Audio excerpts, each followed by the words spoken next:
안녕하세요. 코인요다 김영입니다. 엊그제 많이 놀라셨죠? 폭락을 했다가 반등을 했다가 사실 트레이더들에겐 굉장히 좋은 기회인데 배우지 않은 사람들 앞에는 그름이 떡이고 어설프게 배운 사람 앞에는 독이 되겠죠. 이제 여러분들은 비트코인뿐만 아니라 알트코인으로 돈 버는 법도 배워야 되는데요. 기본적으로 비트코인은 지난 3개월 동안에 50% 올랐죠. 오른 이유는 트럼프 당선 때문이기도 하고요. 11월 달 그랬는데 그 다음 2개월은 거의 20%, 25% 상간에서 오르락 내리락 했었죠. 소위 말하는 큰 조정장을 겪고 있습니다. 그 원인을 다 설파하기는 좀 그렇고요. 일단 여러분들이 이제 트레이딩을 하려면 단타를 할 분들은 아니니까 키워드를 갖고 계셔야 돼요. 어떤 키워드를 갖고 있어야 되느냐. 우선 2025년 현재 이슈를 생각할 때 악재가 있고 호재가 있을 거 아닙니까? 그러면 악재의 키워드는 뭐고 호재의 키워드는 뭔가? 이 정도는 알고 있어야 되는 것이죠.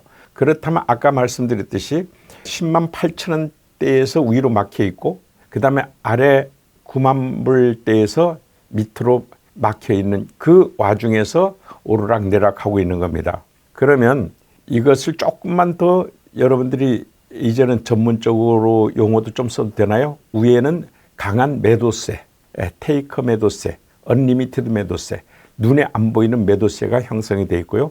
밑에도 역시 마지노 벨트가 형성돼서 매수세가 형성이 되어 있습니다. 그러면 이 위에 올라갔을 때는 이상하게 악재가 생긴다고요. 그 키워드가 이상하게 계속 생겨요. 그것은 이번에도 키워드가 뭐였습니까? 바로 트럼프에 의한 거죠. 관세 정책 아시죠? 그 다음에 이민자 추방 이란 키워드가 있었습니다. 이런 키워드가 있게 되면 당연히 관세 문제라든가 이런 것은 이제 고용시장의 불안을 야기하고 인플레를 유발하고 금리 인하를 못하죠. 당연히 오히려 금리 인상 요인만 생기는 거죠. 그걸 테이퍼링이라 그러는데 그래서 모든 시중의 자금들이 미국 국채로 안전자산으로 이동한단 말이죠.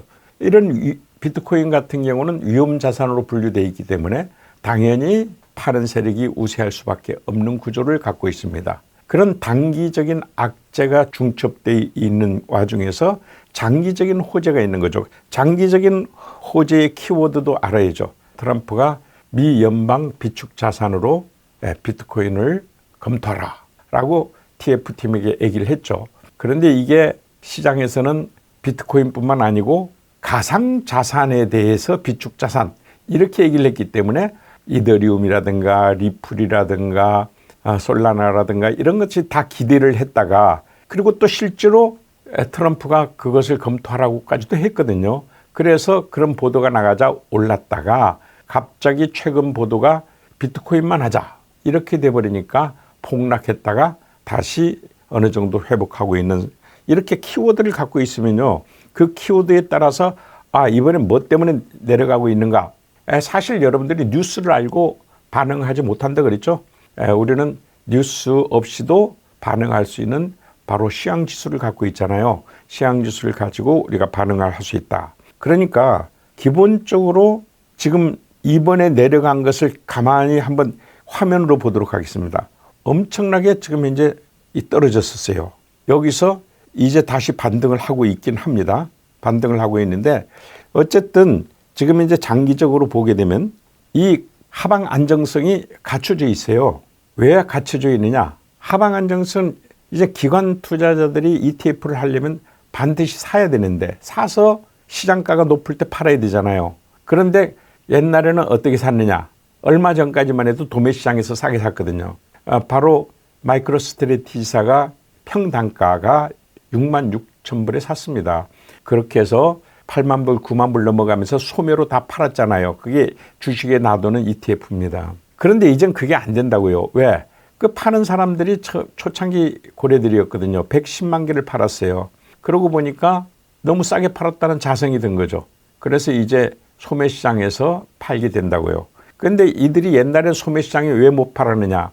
자기네 가진 물량을 갖다가 한 2, 3%만 팔아야 되는데 2, 3% 팔려다가 가격을 떨어뜨리면 자기네 가지고 있는 95% 이상의 물량이 가격이 다운돼 버리니까 그렇게 못했던 거죠. 그런 경험치들을 갖고 있거든요. 그래서 함부로 소매시장에서 못 팔고 걔들은 도매시장에서 팔았던 겁니다. 근데 이번에 보니까 기관 밑에 하방 안정성이 갖춰지면서 기관 ETF들이 사고, 그리고 지금 친암호화폐 정책의 선두주자로 지금 트럼프가 나와서 이제 하방 안정성이 갖춰져 있다고요. 지금 9만 불 이하로 떨어질 가능성이 거의 없어요. 물론 떨어질 때 대한 대비도 해야 됩니다. 그러다 보니까 이제 마음 놓고 파는 거예요. 올라가면 팔고 그럼 떨어지고. 이게 지금 현재 관세 정책이다. 그다음에 뭐 이런 여러 가지 이런 건 트집입니다. 트집. 그런 거 가지고 움직이는 게 아니에요. 사실상 내막을 들여다보면. 그런데 우리는 일단 그런 사인이 오게 되면 당연히 20% 정도까지 떨어질 수 있겠구나. 당연히 반등하게 되면 20%까지는 반등하겠구나 하는 것을 일단 감 잡고 하는 거죠. 일단 여러분들이 지금 현재 단기적인 키워드는 구체적으로 얘기를 하면요. 첫째는 지금까지 말한 것 중에서 보면 미연방 비축 자산이라는 키워드가 여러분들 앞에 하나 있는 거고요. 그 외로 그동안 금융기관들이 비트코인을 사지 못했던 악법이 하나 규제법이 있었죠. SAB121이라는 법이죠. 이게 지금 이제 법으로는 바이든이 거부권 행사해서 아직 살아있지만 미 SEC가 실질적으로 이제 사장법이 됐어요. 실질적으로 거기에 적용하지 않겠다라고 얘기를 했기 때문에 이게 호재로 작용되는데 과연 금융기관이 이제 기관 ETF처럼 얼마나 비축하는지 그건 모르겠어요. 근데 그 다음에 키워드 또 하나가 있죠. 뭡니까?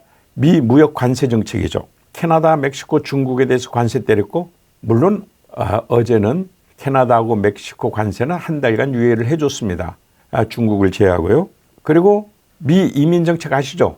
이거 군대까지 동원한 겁니다. 이게 또 키워드죠. 이건 고용시장을 불안하게 하겠죠.